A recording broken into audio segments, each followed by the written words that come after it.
I believe that you are never too old to pursue financial independence and to retire early.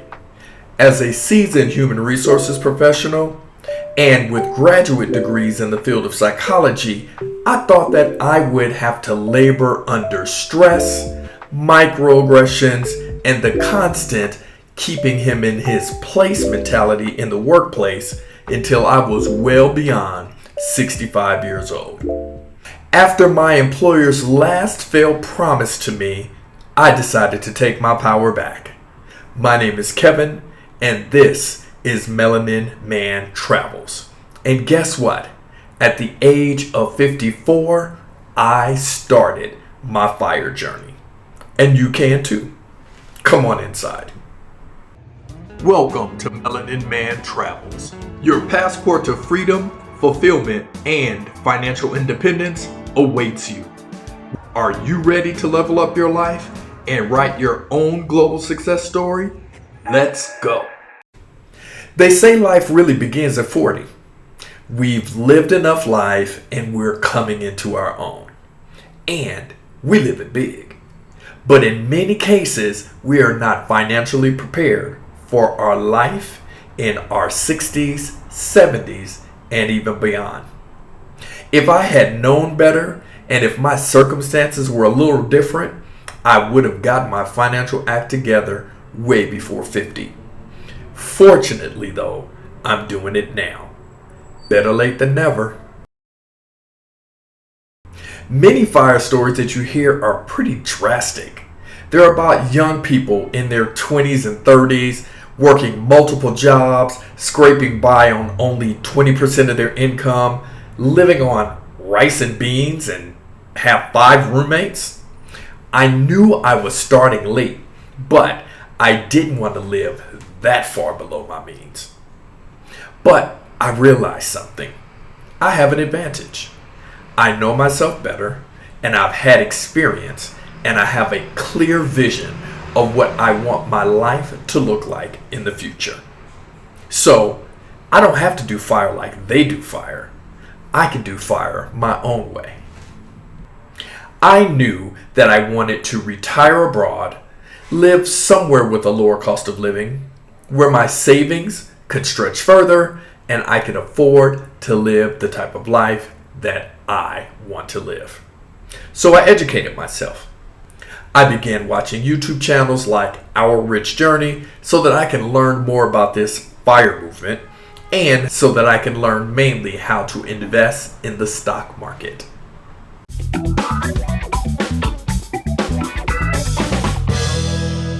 Through these videos and conversations with my neighbor, I learned about investing in ETFs, exchange traded funds. I talk about ETFs in this video. I found them to be a relatively safe and a consistent way to grow my money. Now, all types of investments have inherent risks. All investors experience dips in the stock market, like the market drops that we had due to COVID in February of 2020 and in June of 2022. However, I can say my investments rebounded and have continued to grow by some amazing percentage points. As an example, one ETF that I'm invested in, FZROX, has grown by a total of almost 36% since I purchased it August of 2020.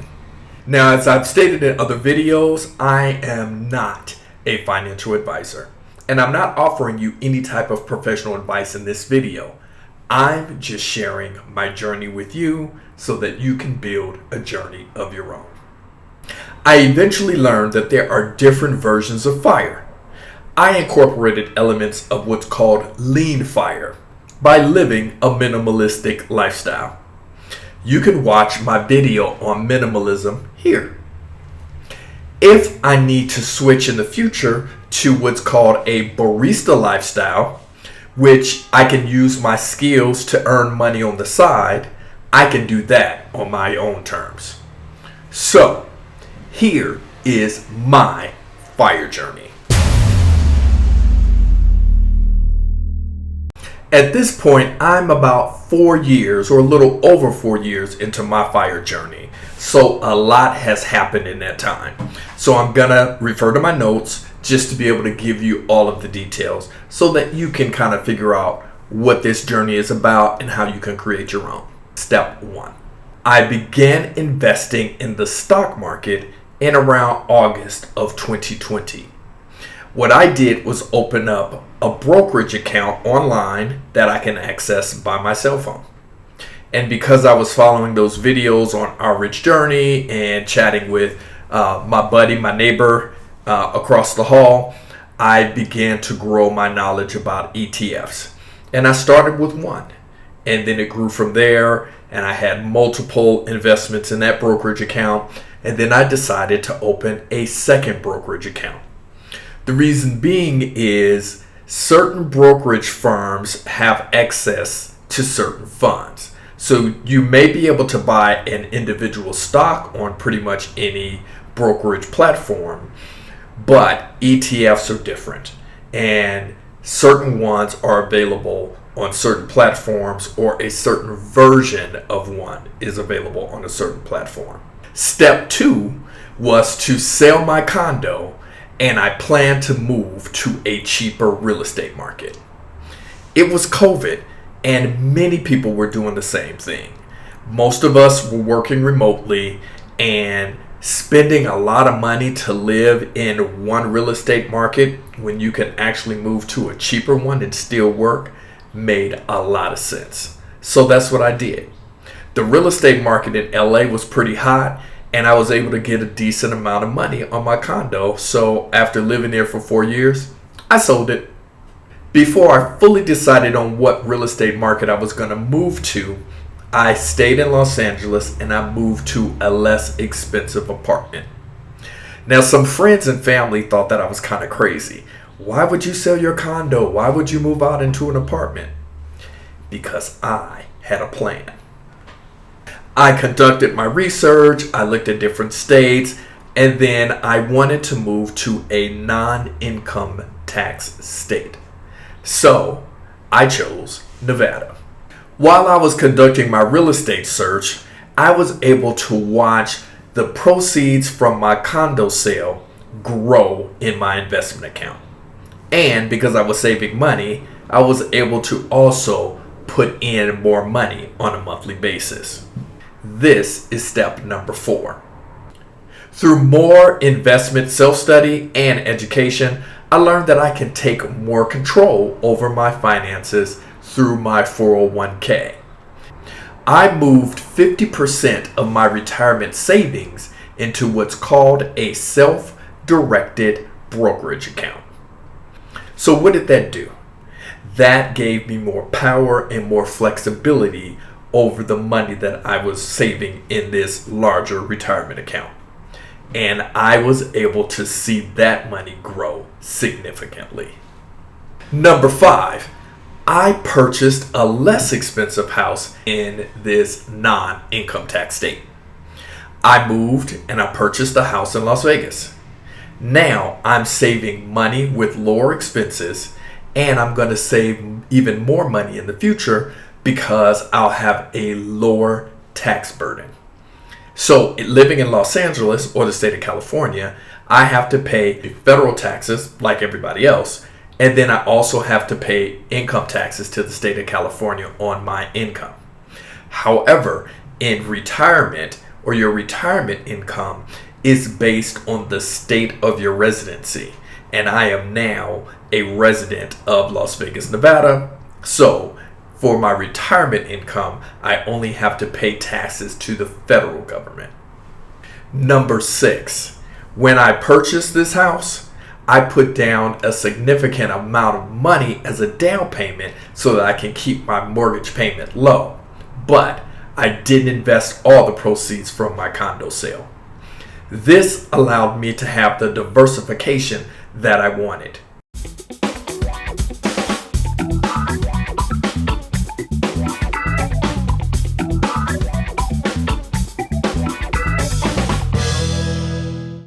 I invested money in the new house. I put some of the money in CDs, certificates of deposit. I put some of that money in money market accounts, which are relatively low risk accounts. Then I purchased ETFs, and I've also purchased individual stocks. While establishing residency in Las Vegas, I took scouting trips to various countries around the world so that I can determine where I might want to live, where I can maintain a similar lifestyle, but for much less than I was in the US. I was already saving money and had reduced my expenses by moving from Los Angeles to Las Vegas, so I wanted to reduce my expenses even more. So I eventually settled on Mexico. Number 8, I changed the view of my quote-unquote home to a house. Right now, I have happily made my apartment in Mexico my home. My previous quote-unquote home became a house that is now an income-generating real estate asset in my overall financial portfolio. My new home is wherever I am and wherever I want to make it. I can always return to my house and I can make it a home again if I choose to do so in the future. And again, because I kept my mortgage payment low, my rental income pays for my mortgage and my rent abroad.